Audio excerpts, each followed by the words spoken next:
டேய் தண்ணி அடித்தா கொஞ்ச நேரத்துக்கு தாண்டா பிரச்சனையெல்லாம் மறக்கும். டேய் தண்ணி அடித்தா கொஞ்ச நேரத்துக்கு தாண்டா பிரச்சனையை மறக்க முடியும். போதை தெளிஞ்சா திரும்ப அந்த பிரச்சனை கூட தலைவலியும் வந்துடும்டா. எனக்கு வேண்டாண்டா, உங்கள் அண்ணி கோச்சுக்குவான்னு முத்து சொல்ல மனோஜும் ரவியும் வற்புறுத்தி முத்துவை குடிக்க வைக்கிறாங்க. 3 பேரும் தண்ணி அடிச்சுட்டு அவங்கவுங்க பொண்டாட்டியை பற்றி புலம்பிட்டு இருக்காங்க. ஹோட்டலில் ஒரு புது டிஷ் செஞ்சேன், உனக்கு கொடுக்கலாம்னு வந்தேன். என்னடா இது புதுசாக இருக்குது?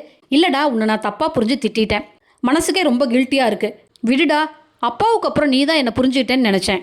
சாரிடா, உன் மனசை ரொம்ப காயப்படுத்திட்டுன்னு ரவி மீண்டும் மீண்டும் முத்துக்கிட்ட சாரி கேட்குறாரு. மனோஜ் ஷோரூமில் சந்தோஷுக்கு ஒரு அனாமஸ் கால் வருது. ஸ்பீக்கர் போட்டு சந்தோஷ் கேட்க, நீங்கள் சந்தோஷ் சார் தானே? மனோஜ் சாரோட பிஏ தானே? உங்ககிட்ட ஒரு உண்மையை சொல்லணும். ஆனால் மனோஜ் சார்கிட்ட மட்டும் சொல்லிடாதீங்க. சாரோட ஒய்ஃப் ரோகிணி இருக்காங்கல்ல, அவங்க டெய்லி எம்ஆர் நகர் பார்க்குக்கு ஒரு ஆள் கூட வராங்க. ஒரு நாள் கூட தவறாமல் 2 பேரும் வராங்க. மனோஜ் சார் ரொம்ப நல்லவர். உங்கள் பாஸ் இருக்க வேண்டிய இடத்துல இன்னொருத்தன் இருக்கிறான். அவங்க 2 பேரும் உட்காந்து சிரித்து பேசிகிட்டு இருக்காங்க. அவங்க ஒய்ஃப் இப்படி பண்ணுறாங்களேன்னு ஒரு நல்ல எண்ணத்தில் தான் உங்கள்கிட்ட சொல்கிறேன். ஆனால் மனோஜ் சார்கிட்ட மட்டும் இதை சொல்லிடாதீங்க அப்படின்னு ஃபோன் கட் ஆகுது. நான் சொல்லி கொடுத்த மாதிரியே பேசினேன்ல. ஏன் மேடம், ஏன் இப்படி பேச சொன்னீங்க? எல்லாத்துக்கும் காரணம் இருக்குது. என் புருஷன் கூட சேர்றதுக்கு தான் நான் எல்லாத்தையும் பண்ணிகிட்ருக்கேன். இப்போ நீ பேசுனது கேட்டு என்னை பார்க்கறதுக்கு அடிச்சு பிடிச்சி ஓடி வருவார். சரி, நீ கிளம்பு. ரோஹிணி ஒரு ஆளுக்கு பணம் கொடுத்து சந்தோஷ்கிட்ட இப்படி பேச சொல்கிறாங்க.